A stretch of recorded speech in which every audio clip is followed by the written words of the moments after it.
welcome to the Sunday service. This morning we're going to meditate few minutes.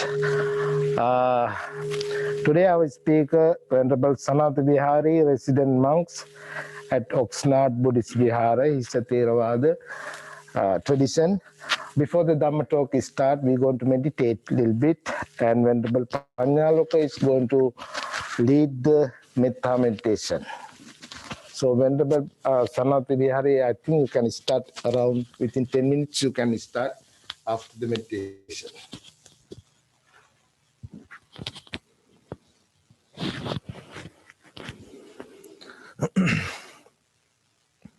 Very good morning to everyone. Feel free to sit in comfortable seats. Relax your bodies. Relax your minds.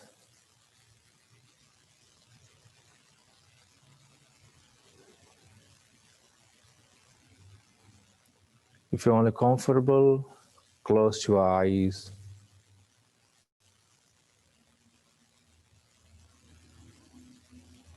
We are now going to practice the loving kindness meditation.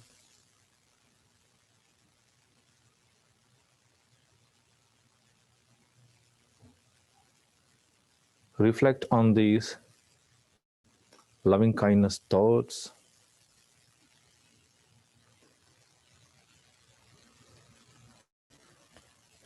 May I be well, happy and peaceful, and free from suffering. May no harm come to me.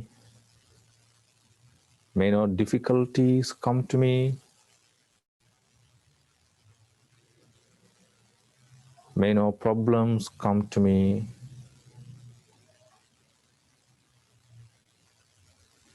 May I always find fulfillment.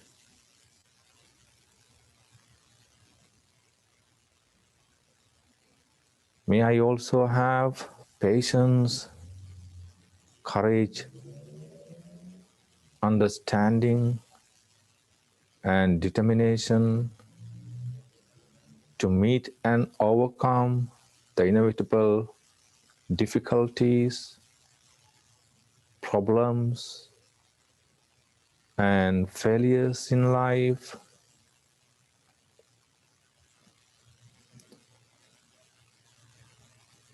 May my teachers and all Dharma teachers, my parents, brothers and sisters, friends and relatives,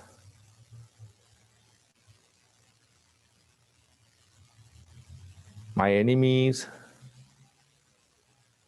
all beings in the universe, be well and happy, peaceful and free from suffering. May no harm come to them.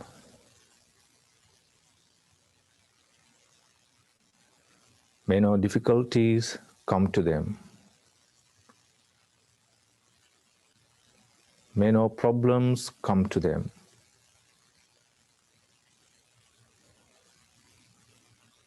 May they always find fulfillment.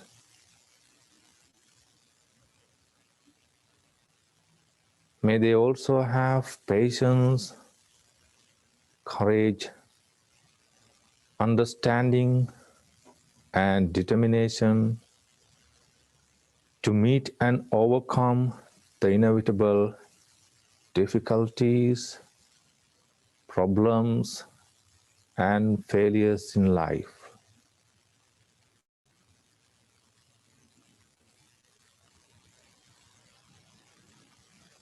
May the suffering ones be suffering free. May the fear-struck fearless be. May the grieving shed all grief, and the sick find health relief.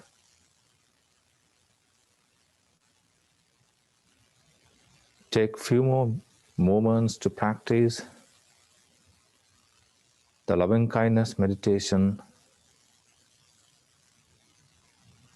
Practice the silent meditation with these loving kindness thoughts.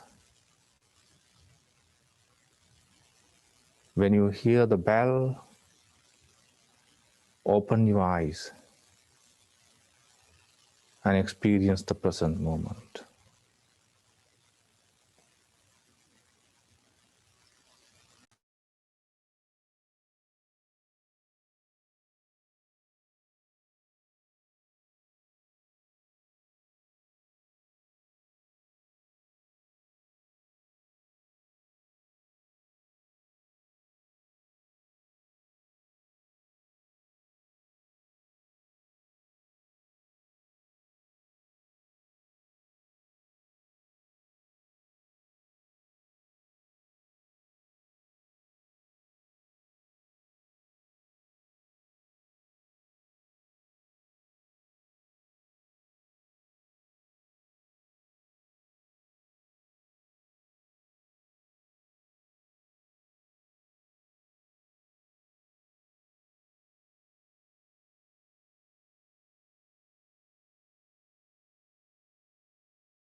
Thank you, Venerable Panyaloka.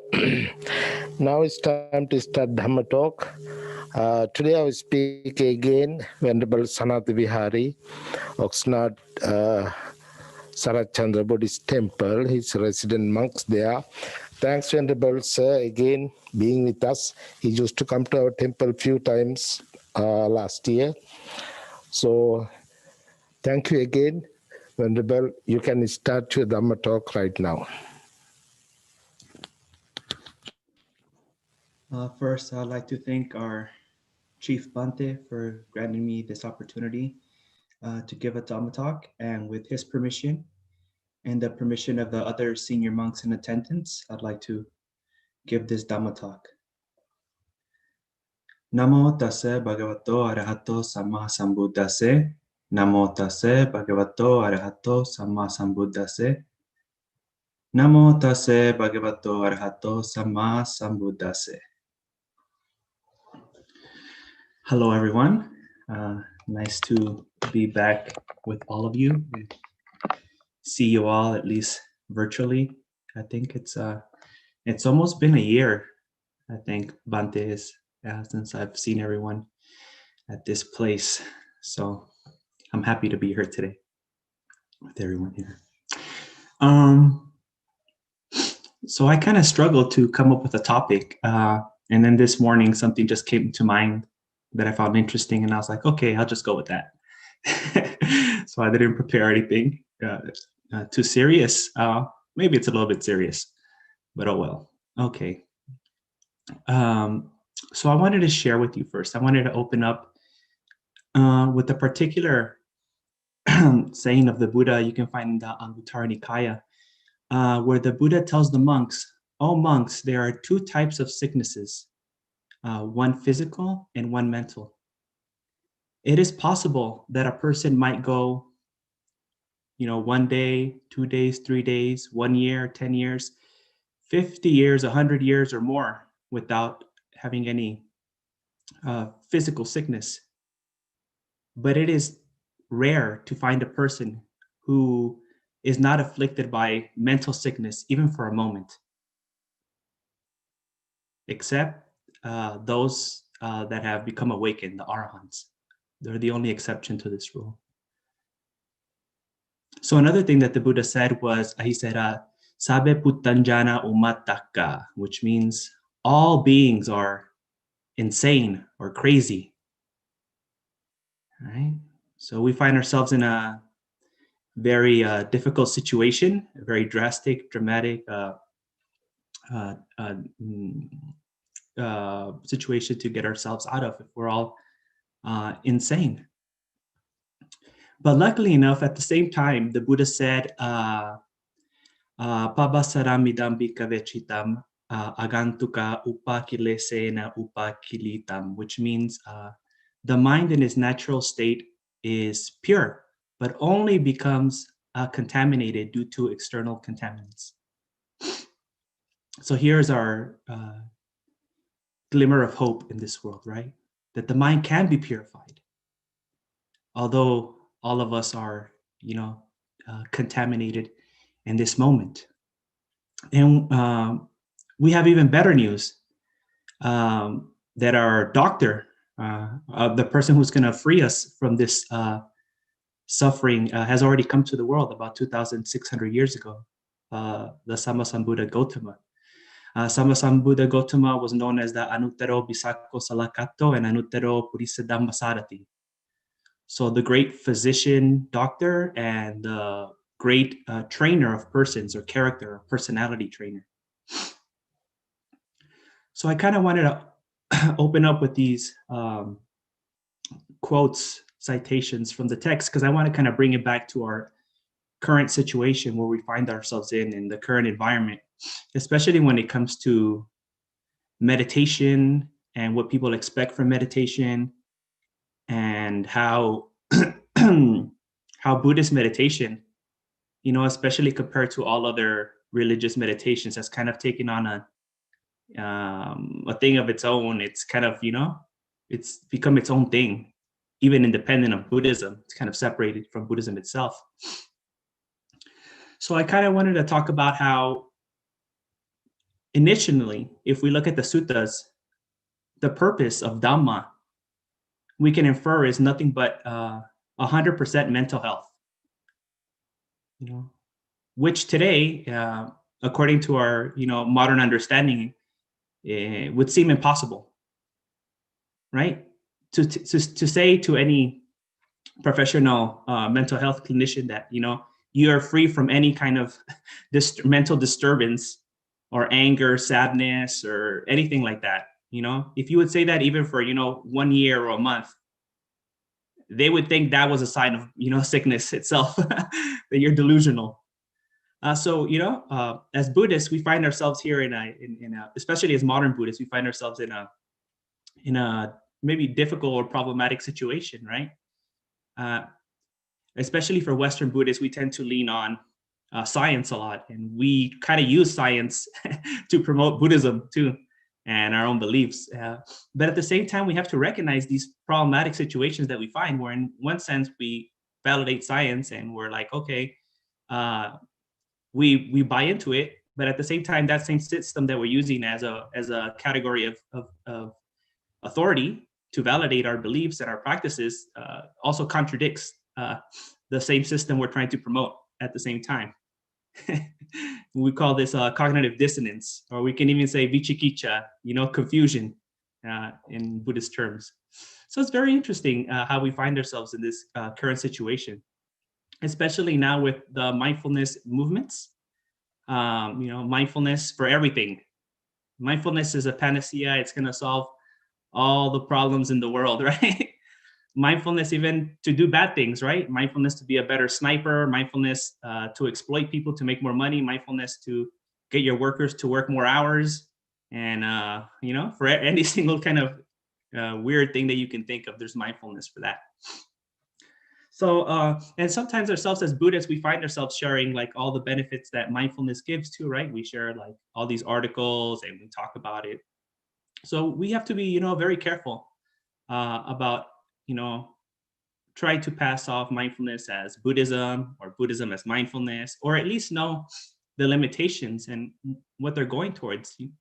You know, Buddhism, when we talk about meditation and mental health here, we're talking about getting rid of all unwholesome states forever. And it also has metaphysical implications, which is freedom from rebirth, which is also something that, you know, our current psychological paradigms don't take into consideration. That according to Buddhism, our mental defilements are coming from past lives, you know, uncountable. We've had this kind of personality, these mental patterns have been following us for innumerable lives. We keep on going with the same habits, life after life after life after life.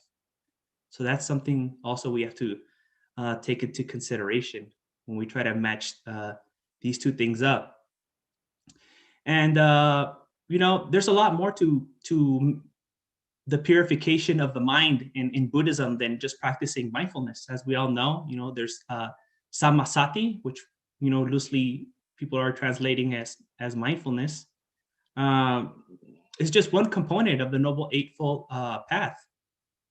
We start off with the most important thing, which is a whole discourse by Venerable Arahant Sariputta called Sammaditthi Sutta.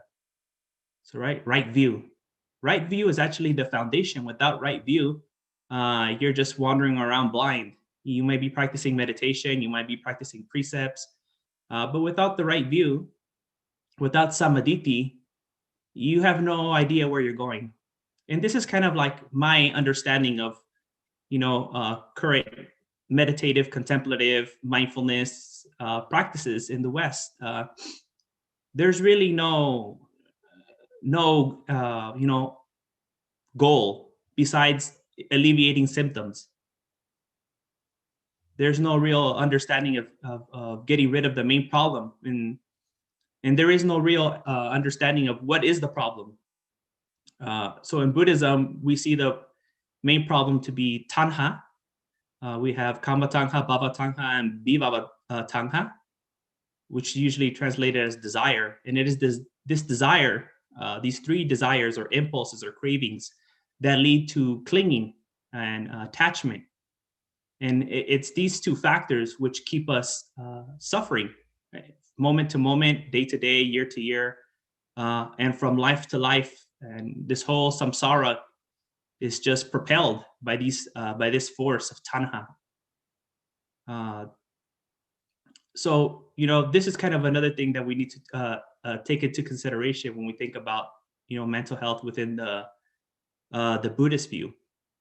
And here now, I just want to kind of share some, you know, interesting things that I've come across by studying, you know, what are the implications of all these kind of contemplative and mindfulness practices that have been abstracted from Buddhism.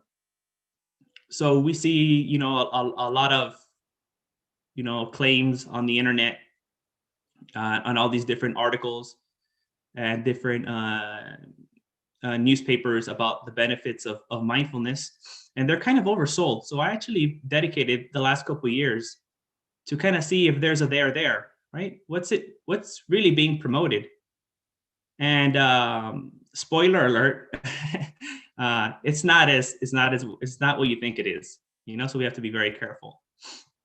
So just one example, like there was a study in 2015, most current one, I'm just going to use, where it showed that a mindfulness intervention was just as good as physical intervention like medication for those people who are afflicted with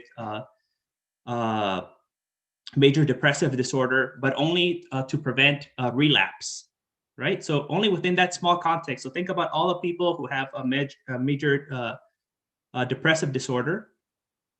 So only to those people who are trying to avoid relapse again, for them, it has been found to be just as good as some sort of physical intervention. So even now, if we look at it, the best treatments for it are just taking the regular medications or CBT. So CBT, there's a lot more evidence to show that CBT outperforms mindfulness, just because there's so much more studies on CBT than there is on mindfulness. And so here we have to understand the limitations of when we talk about mindfulness. You know, sometimes at the temples, people come with these mental health problems. They might, you know, read some article about mindfulness and come thinking that if they come practice, you know, anapanasati at the temple, they're gonna recover from their depression.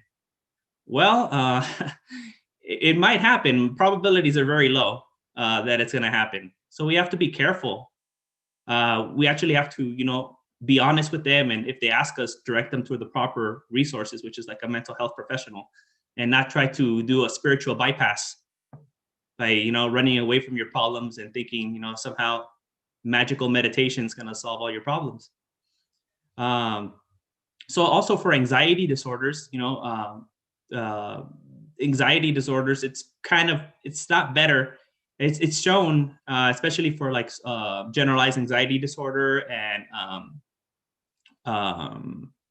just in general for all anxiety disorders, it does show that it reduces symptoms, like mostly mindfulness-based cognitive training has been shown to reduce symptoms, but it still doesn't really, it's not much better than CBT or treatment as usual. So in most of this, just to make it brief, to wrap it up, if we look how mindfulness is being, the results of all these articles, there's thousands of them now, like thousands and thousands of meditation, mindfulness articles.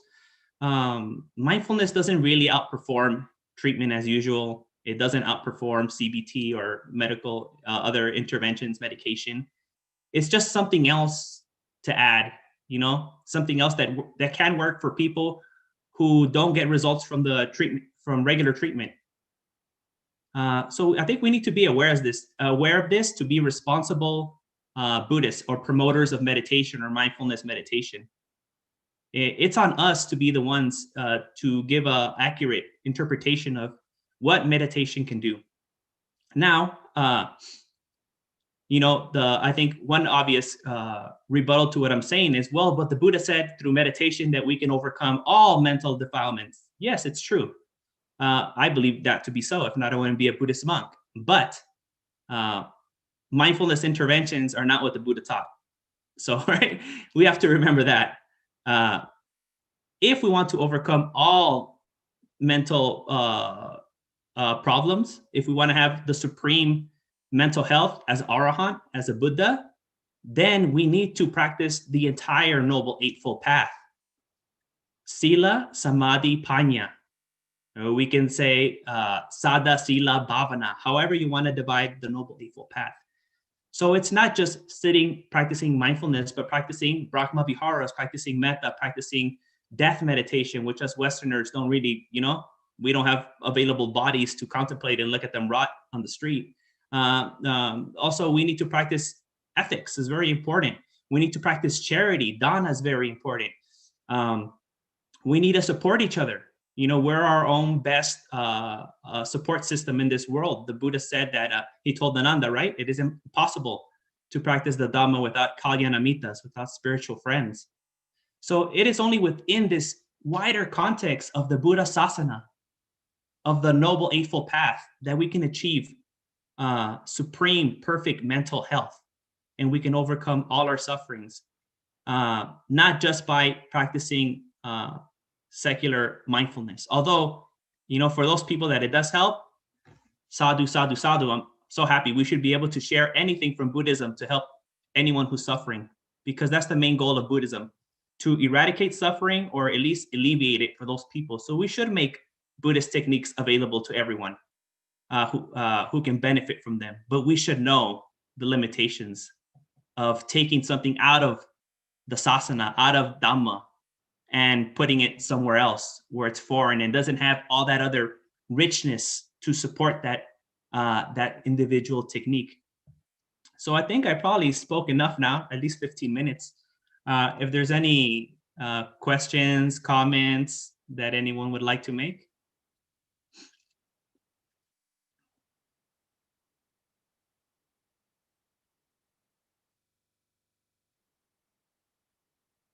Yeah, you can. Yes, Nick, you can ask your question right now. Thank you, Bhante. I really enjoyed your Dharma talk. I it parallels a lot of my beliefs, and I appreciate you talking about cognitive behavioral therapy. Something that I hadn't thought about was death meditation. So I'm hoping you can talk a little bit about that, and how I might practice remembering death and decay.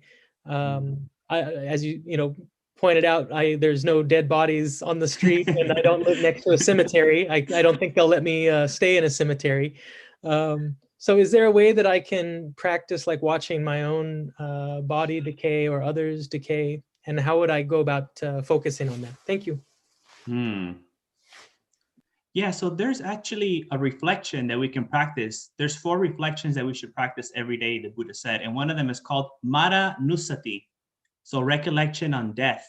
So there's an actual chant that you can go through, and you can just kind of chant it over and over and over and over again. And that's one way that you can do it, right? Like some sort of like cognitive training to train yourself that way. My personal way of thinking about it or doing it is just going online. We have the internet now, right? So it might be a little gruesome, but I purposely look at gruesome things on the internet, they have to do with death, but always knowing the right time to do it, right? So if you're going through some personal tragedy, if you're having some sort of difficult time in your life, it's not the time for death meditation, So know yourself, right? You might want to prep it with some metta first. Start with metta or center yourself with anapanasati. But any kind of recollection on death, just think about what will happen when I die? Well, the world's going to move on, things are just going to keep happening. But the most important thing that I've noticed visiting people who are about to die is regrets. That's one of the main things that I see with people. So one thing that I would suggest as a way of practicing death meditation is to think about if I were to die tonight, if this was my last day, what would I do? Who would I go visit and stuff? What would I say to people? So I think that really captures the message of the Buddha, because death meditation was a meditation that the Buddha used to propel people to practice, right? It was to bring up this diligence for the monks to not take anything for granted. I'll meditate tomorrow. I'll meditate later. I'll study later. No, the Buddha said you can die at any time. So by thinking about death, it's a way to help us get more motivation. It's actually an incentive practice, right? It's not a morbid practice. It's supposed to be a way to get you to be no, time's limited. I only got a short human life. I need to practice. So I don't know if you found any of that beneficial. I asked a question in the chat box. If you at some point link to or spell the chant so I can find it. Thank you. Oh yeah, Mara Nusati. It should be in any traditional Sri Lankan chanting book that you can find online. You put Parita chanting and it should be there.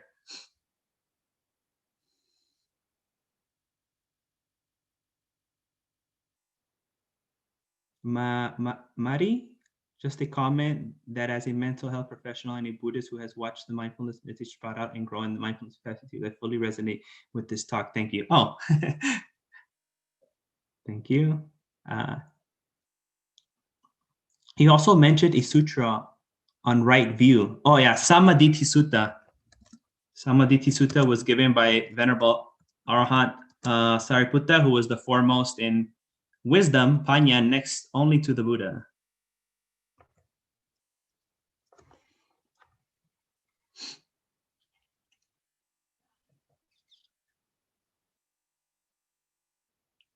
Thank you, Stephen. Yes. So in the Satipatthana Suttas and the Kayagata Sati Sutta, you can also find the meditation on the different stages of body decomposition.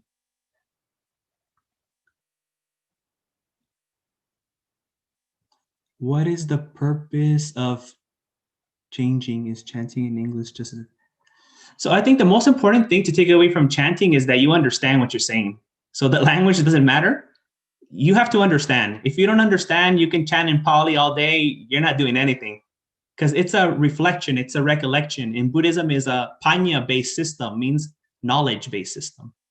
So it's not just doing sila bata paramasa, rites and rituals, right? The Buddha was against doing rites and rituals, and he based everything on understanding, knowledge, panya.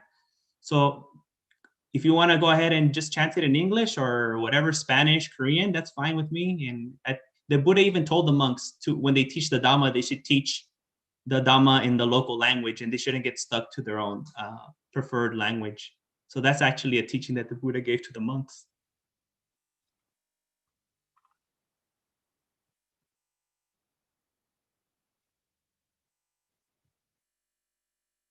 Thank you, Stephen, for everything's there. No problem. It's easy to cut and paste.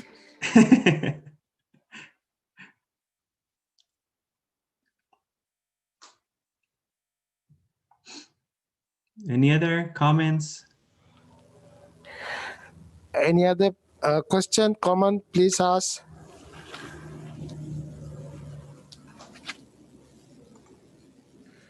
Well, I suppose I'll make a comment then, because as someone with kind of a mental health background, a little bit, at least in terms of training for a time to be a psychotherapist, didn't complete that, but training currently to be a Buddhist chaplain. I find very valuable what you had to say about making a distinction between the mindfulness movement as it exists and the Buddhist path, and then also the promises that the mindfulness movement makes versus the promises that the Buddha offers in terms of the entire path. Mm-hmm. And on the one hand, we don't want to minimize what the path can do, but on the other, we don't want to overpromise on these things either. And the way I often think about it is that the path itself doesn't lead someone to the eye of the storm of their lives, but rather dispels the storm entirely upon completion of the path.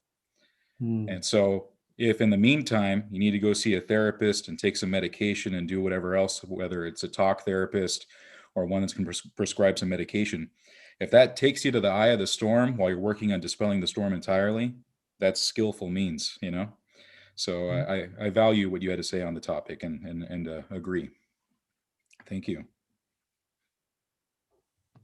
Thank you, Stephen. So also, if we look at, the suttas in Vinaya, the Buddha wasn't against going to visit a doctor.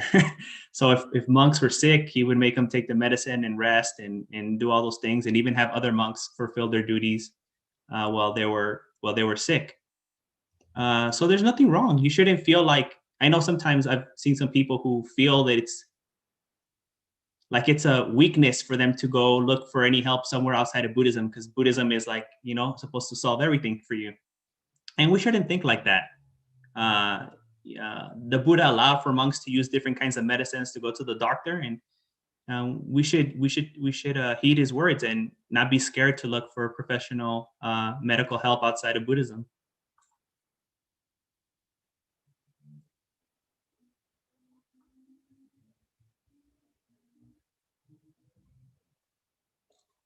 Oh, okay. I like your comment about reflecting on how mindfulness is used, such as encouraging workers to work more hours. I think that is important to remember. Thank you for pointing that out. Yeah. So there's like a distinction even within the mindfulness movements, right? There's like let's say like therapeutic or medical models of mindfulness, like MBSR, MBCT, and other kind of practices, which are being done by trained professionals to help people with very particular problems.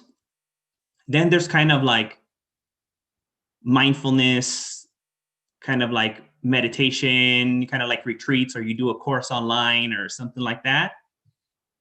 And then there's kind of like meme mindfulness, right? I'll just call it that, like the meme mindfulness, or just kind of very pop mindfulness kind of things, where just like it's very, I don't know, like Hallmark cards mindfulness, something like that, right? So there's, even within mindfulness, we can see different levels of that it's being practiced. And I think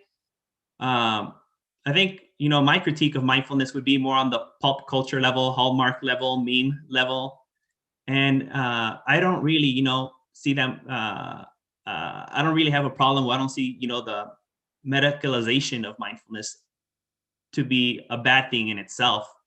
It depends how it's used, but I think that's a great thing that if we can offer as Buddhists. So we should also, we shouldn't just throw the baby out with the bathwater with mindfulness too. I'm very suspicious of it, but we also have to recognize the good things that is done. And we should be happy that we could contribute to that as Buddhists. Yeah, make mindfulness.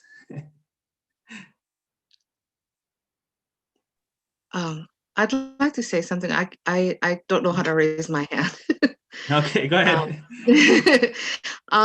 So I think that I'm going to say this, as the mental health has recognized the effects of trauma on the body in these last 15 years, one of the effects is disassociation from the body. And I think that what mindfulness has brought to the field and why it's grown so much is because it is a path to being present again in the body. And I think that that's really what made the field so excited about this practice. Of course, there's many ways, right, to get back in your body and become present again in your body. Mindfulness is one way. I think it's growing in the realization that there's many ways to do that, but I think that that's really what made it take off. And of course, then there's marketing commodification because we live, in a capitalist culture, and that's what happened. But yeah, I really think that that's really, it's the convergence of these two things, this kind of understanding of trauma in the body, and then this antidote that, that was there, that was presented through Jack Kornfield, etc. That's all. Yeah, thank you for sharing that observation. I agree with that. Yeah, with starting off with John Kabat-Zinn and MBSR, helping people that, chronic pain issues, and helping them, make that distinction like the Buddha did between dukkha and domanassa. Dukkha is pain, and domanassa is the mental affliction. So we all have bodies, and just like the Buddha used to get backaches from sitting in meditation for a long time, and then he had to lay down sideways, we can't avoid that because we have nerves, we have this physical body, there's going to be pain. But through mindfulness, we can get rid of that mental story that we tell ourselves about it, or the emphasis that we put on whatever uncomfortable sensation is coming on. We can make that distinction, and between, in that little space that we can create, we can find some relief. So I think, that's really kind of like what's helping people out with, at least in the beginning when they were doing those kind of, for people with chronic pain, was the noticing the difference between the dukkha and the domanassa, and then just removing the domanassa and just seeing the dukkha for what it is and just being fine with it.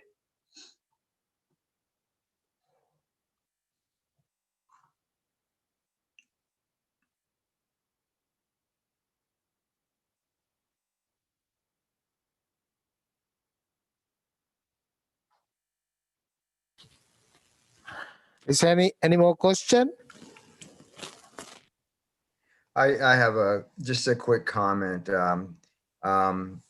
Thank you, Bhante. I just really, this is the second occasion where I've heard that, it's much more inclusive with respect to the Eightfold Path and in our practice. And I just really like the fact that's been reinforced. And that's really all I have to say. Thank you very much. Thank you, Vince. The Buddha himself tells us that, there's no samadhi without sila, right? So there's no mental clarity. There's no mental equilibrium. There's no mental health without practicing the precepts, living a harmonious life. And I think that's something, that is not being promoted as much within the mindfulness practice, right? Mm-hmm. It's just like, come meditate, and you can live your hedonistic life once you leave the place, right? And you can go party and I grew up in Hollywood, and people would do yoga and then they would go get drunk, do cocaine, smoke marijuana, and then go back to yoga the next day and go do mindfulness and eat, like, you know, try to eat healthy. And I was just like, whoa, what's going on here? Like, you know, so, you know, there's that aspect. We have to remember that it's a holistic practice. Everything supports each other. And if we don't follow the recipe, then we're not going to get the results that are promised.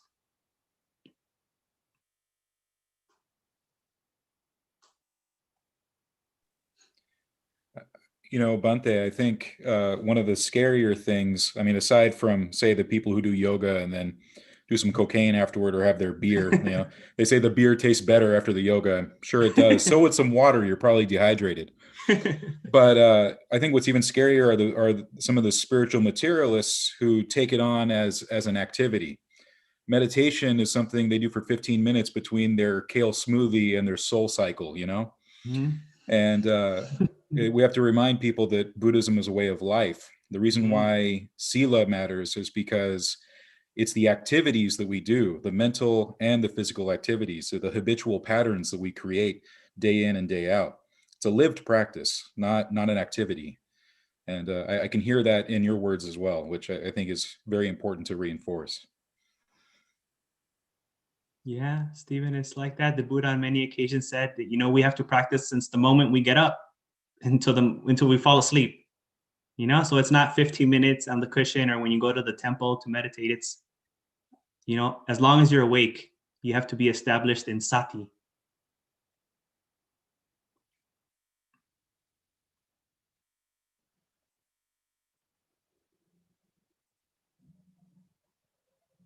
Also, Mari, that's an interesting observation. Yeah, it's something like that.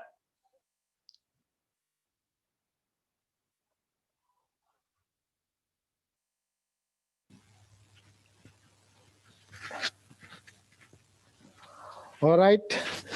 Thank you, Venerable Say again, Venerable Sanathavihari.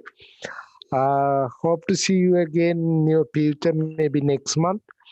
Thanks for everybody for participating today's program. And now we're going to chanting a little bit.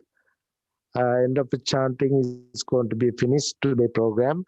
I believe next Sunday, the last Sunday of this month, Reverend Chandasara is going to give a Dhamma talk.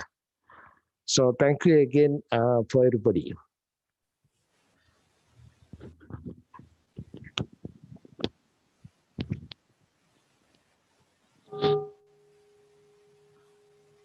Namo tassa bhagavato arahato samma sambuddhassa.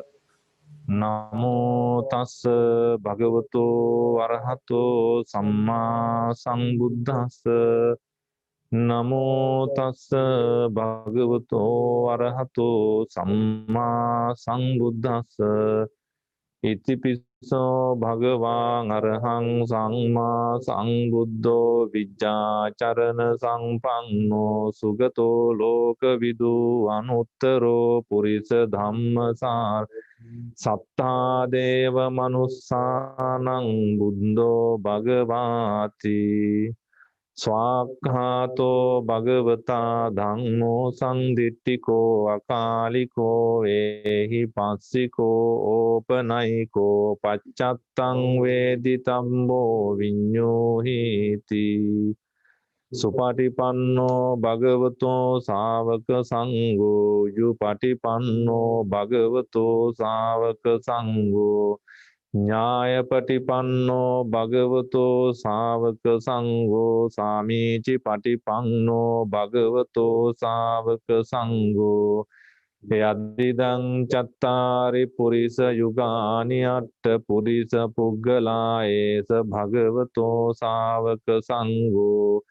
Ahuneyo pahuneyo dakkineyo anjali karaniyo anuttarang puññakkettang lokassati sabbitiyo vivajjantu sabbarogo vinassatu māte bhavatvantarāyo sukhi dīgāyuko bhava Bhavatu sabba mangalang rakkantu sabba devata sabba buddhanubhavena sada sotti bhavantu te. Bhavatu sabba mangalang rakkantu sabba devata sabba dhammanubhavena sada sotti bhavantu te. Bhavatu sabba mangalang rakkantu sabba devata sabba sanghanubhavena sada sotti bhavantu te. Sentient beings are numberless. I vow to save them all. Deluding passions are inexhaustible. I vow to end them all. Dharma gates are limitless. I vow to study them all. Buddha's way is supreme. I vow to attain it. May suffering ones be suffering free, and the fear-struck fearless be. May the grieving shed all grief, and the sick find health relief. Om Mani Padme Hum. Sadhu, sadhu, sadhu.